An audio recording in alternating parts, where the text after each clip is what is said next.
ಉಗ್ರ ನರಸಿಂಹನ ಅವತಾರದಲ್ಲಿ ಶ್ರೀ ಮಹಾವಿಷ್ಣುವಿನಿಂದ ಹತನಾದ ಹಿರಣ್ಯಕಶಿಪುವಿನ ಪುತ್ರ ಪ್ರಹ್ಲಾದ ರಾಜರ ಮೊಮ್ಮಗ ಮಹಾಬಲಿ.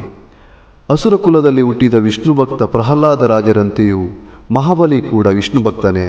ಮಹಾಬಲಿಯು ದೇವಾನುದೇವತೆಗಳನ್ನು ಸೋಲಿಸಿ 3 ಲೋಕಗಳನ್ನು ಆಳತೊಡಗುತ್ತಾನೆ. ಇಂದ್ರನ ಆಸ್ಥಾನವನ್ನು ಆಕ್ರಮಣ ಮಾಡಲು ಮುಂದಾದ ಆ ಸಂದರ್ಭದಲ್ಲಿ ದೇವತೆಗಳು ವಿಷ್ಣುವಿನ ಮೊರೆ ಹೋಗುತ್ತಾರೆ. 3 ಲೋಕಗಳನ್ನು ಜಯಿಸಿದ ಮಹಾಬಲಿಯು ಮಹಾಯಾಗವೊಂದನ್ನು ಮಾಡುತ್ತಾನೆ.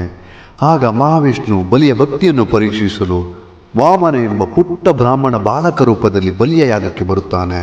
ದಾನಶೀಲನಾದ ಬಲಿಯು ವಾಮನ ರೂಪದ ಪುಟ್ಟ ಬಾಲಕನಿಗೆ ನಿನಗೆ ಏನು ಬೇಕು ಎಂದು ಕೇಳುತ್ತಾನೆ. ಆಗ ವಾಮನನು ಕೇವಲ 3 ಹೆಜ್ಜೆ ಜಾಗ ಸಾಕು ಎಂದು ಹೇಳಿದ.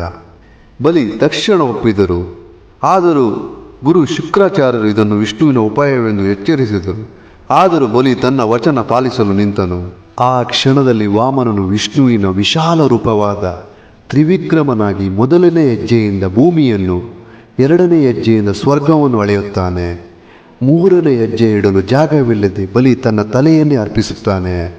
ವಿಷ್ಣುವು ಬಲಿಯ ತಲೆಯ ಮೇಲೆ ಕಾಲಿಟ್ಟು ಆತನನ್ನು ಪಾತಾಳ ಲೋಕಕ್ಕೆ ದೂಡಿಬಿಡುತ್ತಾನೆ.